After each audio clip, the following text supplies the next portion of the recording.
ইসলামের একটা ঘটনা লিখেছে, বিশ্ববিখ্যাত কিতাব। হযরতে দানিয়েল আলাইহিস সালাম ফরিয়াদ করলেন, ইয়া রাব্বাল আলামিন, আমার যেই দিন রূহ চলে যাবে, আমার শরীরে যেই কাপড় থাকবে ওটা যেন খোলা হয়। বলেন সুবহানাল্লাহ। আমার ইন্তেকাল হয়ে যাবার পরে যাতে আমাকে গোসল দেওয়া না হয়। বলেন সুবহানাল্লাহ। আমার ইন্তেকালের পরে যাতে আমাকে কাফন দেওয়া না হয়, আমাকে জানাজা দেওয়া না হয়, আমাকে কবর দেওয়া না হয়। সুবহানাল্লাহ।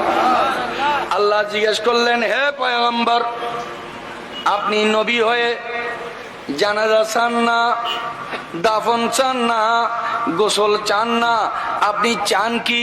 বলে যে ইয়া বার ইলাহি, হযরতে সরকারে দু আলম সাল্লাল্লাহু আলাইহি সাল্লাম যাকে স্বীকৃতি দেওয়ার কারণে আপনি আমি দানিয়েল আলাইহিস সালামকে নবুয়ত দান করেছেন, ওই নবীর উম্মত হওয়ার বড় আরজু। ততদিন আমি দুনিয়াতে থাকবো না। আমার ইন্তেকালের পরে আমি জানাজাও চাই না, কাফনও চাই না, গোসলও চাই না, কবরও চাই না। আমার ইন্তেকালের পরে আমি যেইভাবে ইন্তেকাল হব, যেই জায়গাতে ইন্তেকাল হব, ওই জায়গাতেই আমি থাকতে চাই। আল্লাহ বললেন কতদিন? বলে যে ওই আখেরি নবী দুনিয়াতে না আসা পর্যন্ত। চিৎকার দিয়ে বলুন সুবহানাল্লাহ।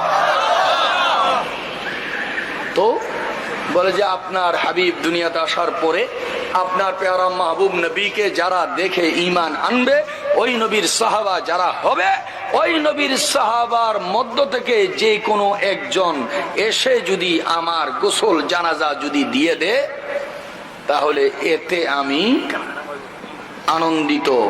আমি আপনার দরবারে চাই আপনার পেয়ারা মাহবুব নবীর সাহাবার মাধ্যমে যেন আমার গোসল এবং কাফন জানাজা যেন আমার নসিব হয়। বলেন সুবহানাল্লাহ। ওয়াত্তাবি' সাবিলা মান, নবীদের পথ অনুসরণ করো। তাইলে দানিয়েল আলাইহিস সালামকে নবী হিসেবে স্বীকার করতে হবে, অস্বীকার করা যাবে না।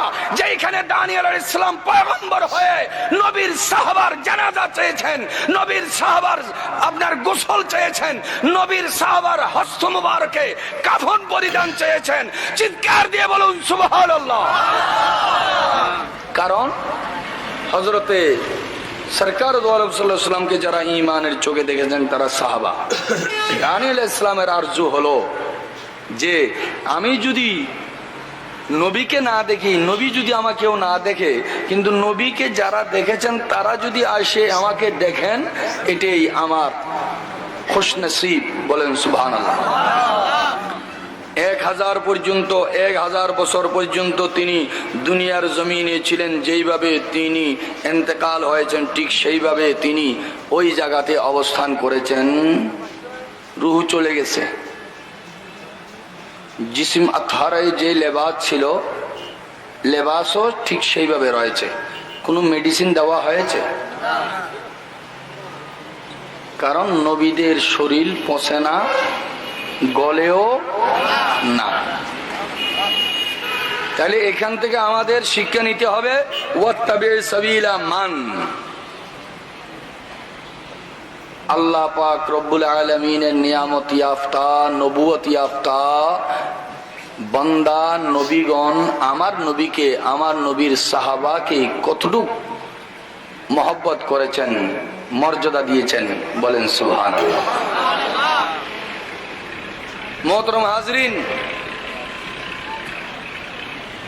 আল্লাহ পাক রব্বুল আলামিন সুলাইমান আলাইহিস সালাম নিজের নবুয়ত এবং সালতানাতকে টিকিয়ে রাখার জন্য যেই তাজিম নবীর প্রতি দেখিয়েছেন, সেই তাজিম, তৌকির, ইজ্জত